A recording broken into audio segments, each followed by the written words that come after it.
Hi, everybody. So, it's going to be fast and hard, which I heard you like. So, prepare. Whoa, oh, wow, I love y'all.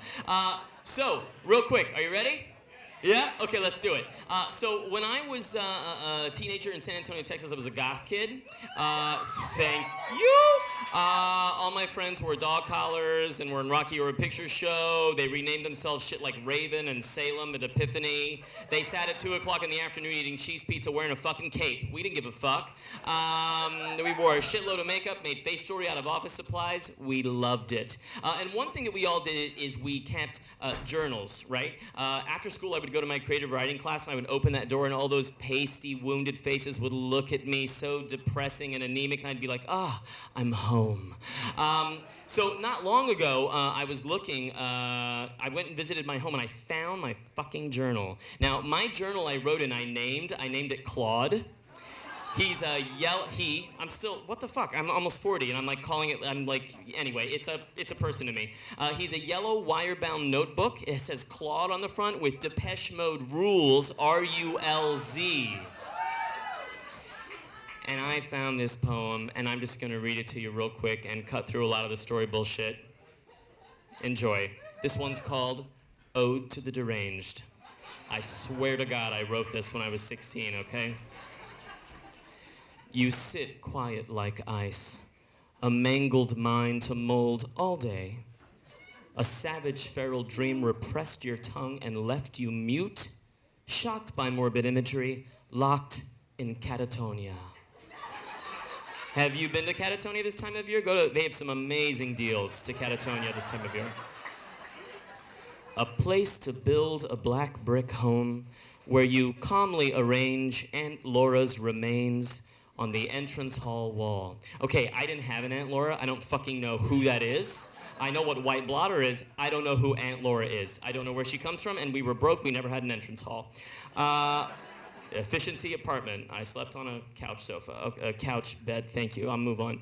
Languid, comatose. You peer through sugarcane windows to view the cadaverous children choking and gagging in the swampy mud.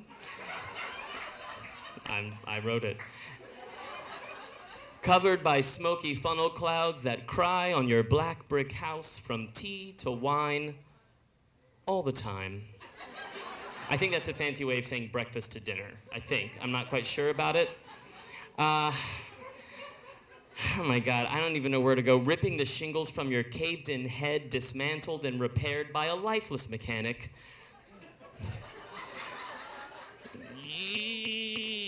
Stop talking out loud. Who's replaced all the parts except the motor and the spirit.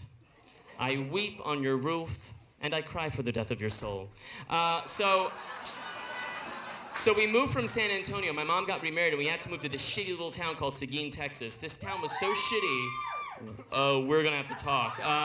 Seguin is known for one thing. It is the home of the biggest nut in Texas. It is a large pecan outside of the courthouse. It's full of dings in the brown paint. When you get close, you can tell it's made of concrete. The reason this poor big legume is so abused is because the hillbilly children of Seguin have nothing better to do all summer than go down and they shoot at it with their BB guns.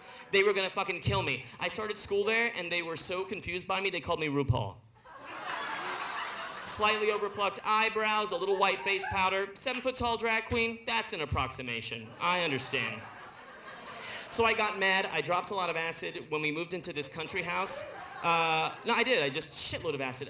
We lived between a primitive Baptist cemetery and a pasture. Those are my neighbors' cows and baby corpses from the late 1800s. I would drop acid and I would go to the cemetery, and one night I took all these little tea candles of my mother's and I laid over some graves and I wrote poetry for hours, and this is when the poetry gets fucked up.